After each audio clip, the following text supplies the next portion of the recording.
Hello and welcome back to the Proshot Hockey Show. It's been a while, and I am here with the man who calls himself Pascal Leclerc 2.0, Cameron Reeser. Cam, buddy, I had to do that for you, man. Come on. I had to do that. This freaking guy, man, I swear. Every time. Freaking guy. Well, I mean, hey, you do model your game after him, so I mean, why not, right? You did play like him. I guess. Yeah, I guess. Exactly. In all seriousness, no, this is the, I guess, the holiday edition / 5th anniversary edition of the Proshot Hockey Show. This is the first time that we're doing it after our 5th anniversary. And again, I want to say from the bottom of my heart, for all of these years that we've been doing this for 5 straight years, thank you very much for tuning into every single episode, sharing our stuff out, and leaving likes and comments on our videos, because to us that means the world. Because when we first started this thing, I was just kind of doing it for fun, but now, we're taking it more seriously. So we're having a lot of fun with this, and we're going to keep doing this as long as you're going to watch. So once again, thank you very, very, very much for all the support through the years, and we're looking forward to doing this for as long as we can. So on this episode, we have a lot to talk about, and I mean, I know I say that a lot when I'm doing the Inside the Tank, but with this, we are going to break it down into 4 parts, because this is how big the episode's going to be. I want to start off by dissecting the Zakary Lavoie trade. Now, I did talk a little bit about this on Inside the Tank, but there's a lot more to discuss in terms of the depth and the complexity of this trade, and, what we're going to expect from both sides of this. So, first off, I want to just reiterate the trade. It was a boatload of picks. And if you haven't already checked it out, go and check that out on Instagram. Zakary Lavoie heading to the Niagara Ice Dogs, and a bunch of seconds and third round picks heading back to the Steelheads the other way. I don't know about you, Cam, but when I first heard about this trade, I was not only puzzled, I was a bit concerned, and also a bit kind of upset. Absolutely. You have every right to be upset. This team has been in absolute shambles for the last 2-3 weeks, and it's just not getting any better. You saw the game last night. It was absolutely atrocious. Just the decision making that team made, the players made, and the defense too, was just not there. It was just not there at all. Yeah, and I know that you're down a defenseman. Ethan Del Mastro's obviously gone to the World Juniors, but yeah, from Casper Larson, Charlie Callahan as well. Larson's back in the lineup. Callahan is still out, but so it must have been a game apart. See, the thing is, it doesn't matter how bad you're playing. The defense, that's a whole other issue, and I'm gonna probably dissect that on Inside the Tank this week. But you got rid of one of your top 6 guys, and I had some time to think about this. It's a good thing because you're getting all these picks. You got rid of one of your top 6 guys, and to me, when you're trying to contend like they are, or so they say they are, does it really make sense to move him? Because no, it really doesn't. Because when you're thinking about it in the grand scheme of things, wouldn't you want to have him for the playoffs? Wouldn't you want to have a guy like that that's, just ready to shoot from anywhere? A guy who's reliable on the power play, a guy who can kill penalties. Wouldn't you want to have that? But instead, he obviously wanted out, and the Steelheads, like I said, they did right by him for trading him off. But to me, this leaves a big gaping hole in the top 6, and this kind of leads me to believe: are they going to rebuild, or are they going to try and get another piece?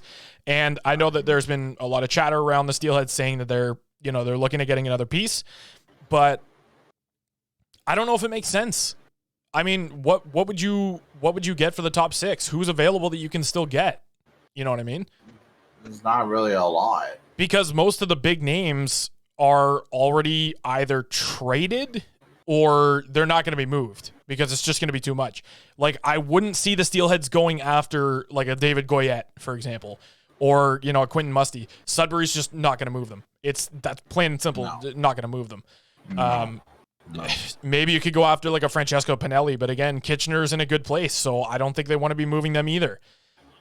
This is a really complex move, I think, because yes, you did right by the player, but you kind of also shattered the lineup a little bit because yes, Jake Uberti's getting back into action and he's on that second line now, but this kind of... You'd want somebody better. It shook up the lineup and not in a good way. You know, you got players who are not super happy. Or so we've heard so we've heard. Exactly. I can't confirm this fully, but so we've heard that the players aren't happy that Lavoie is gone. And there's just, if that's the case and morale in the locker room is low, and I'm not saying it is, but if that's the case, then it's going to be kind of tough to get back on the horse and ride this out.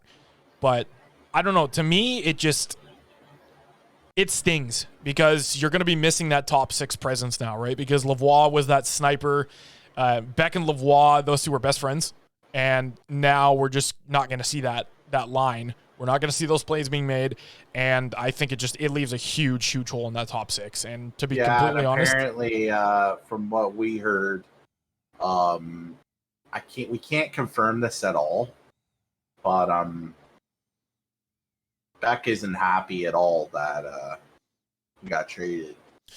Well, from the people, we can't confirm this, but from the people that I've talked to, they get the general sense that, you know, he might not be happy, and I mean, understandably so, because exactly, like that's your best friend, you know. Yeah, I don't know for sure whether that's true or not, but to be completely honest, I would probably think it is because, I mean, number one, he's your best friend on the team.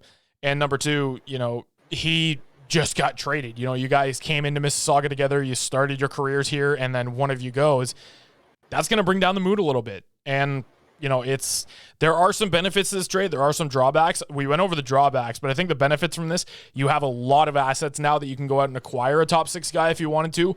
Or if you wanted to rebuild, you have pretty much kickstarted that because you have enough picks now that you can go out and draft guys in the second round that are probably going to be first round talents.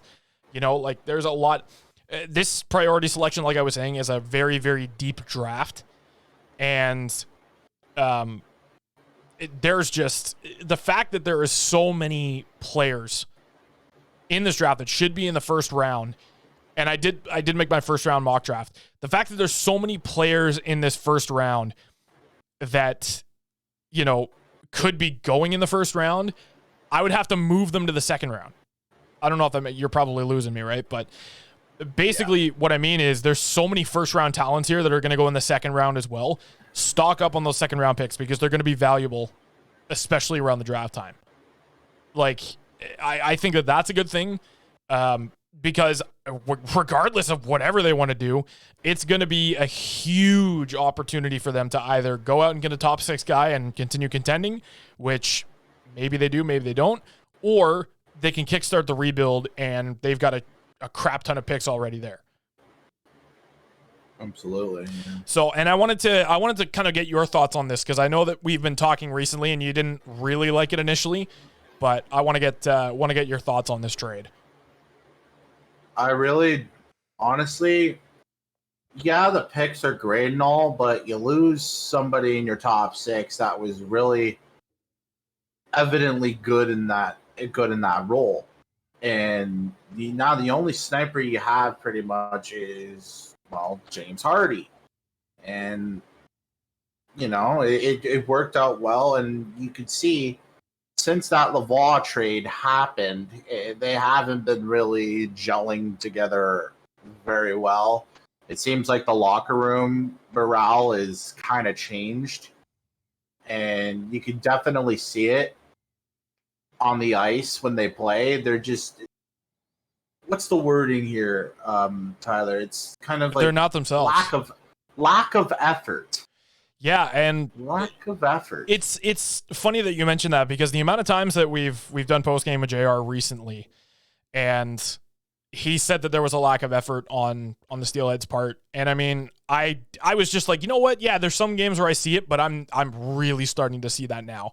And trading away Lavoie, I mean, that didn't really that brings help them. down the locker room morale Yeah, significantly. It didn't really help them. And to be completely honest, I hope that they can go out and kind of get another top 6 guy if they're planning on contending.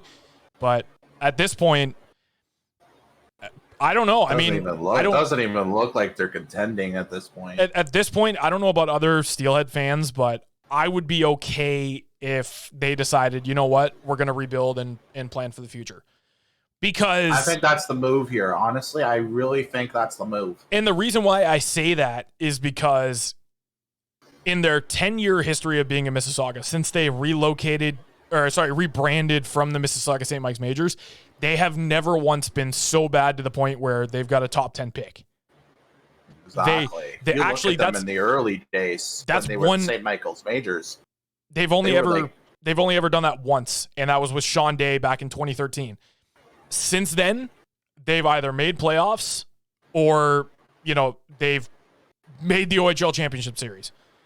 They've never been through a full-on rebuild. And I think, honestly, this team is due for one. I know that you really don't want to go through that as an OHL team, but sometimes you have to do that in order to contend and just to be. Listen, I have to deal with it as a Generals fan, all right? I have to deal with it, better than anyone. Deal with it. Yep, we had to deal with it with another team we're going to be talking about here in a bit. Obviously, you guys already know who that is, but it's just I don't know. I mean, I guess for lack of a better word, this trade is not going to sit super well with the fans at first, but I think in the long run, it's going to be a trade that you're grateful for because nobody else would have given up the assets that Niagara did. And I've seen people on Twitter and Instagram being like, oh, why would you give up that much for Lavoie? Like, fire the GMs. The league needs to step in and whatever. No, stop it. Stop it right now. You're getting a guy. I have never seen a group of fans who complains about getting a guy who, number one, they're going to have for 2 more years and is going to help them to endless amounts of playoff success. And number 2 is a reliable guy that you can use on the power play and the penalty kill. Niagara is getting a guy who it doesn't matter what situation you use him in. He is going to be there and he's going to be a constant in the lineup. If he's ever scratched for the Ice Dogs, you know something's wrong. Exactly. Like, something's wrong if he's ever scratched. So bottom line, I think that right there is it's a good trade for both sides. Does it suck that he's gone? Absolutely it does. But you got a good haul for him, and you traded him to a team where he wants to play and he's going to get top line minutes. So that's that. That's my thoughts on that. Yeah. And whether or not they go into a rebuild or whether they're planning on contending, which it looks like at this point they are still planning on contending, I hope that they can go out and get a top 6 guy who's going to help their lineup somehow. Absolutely.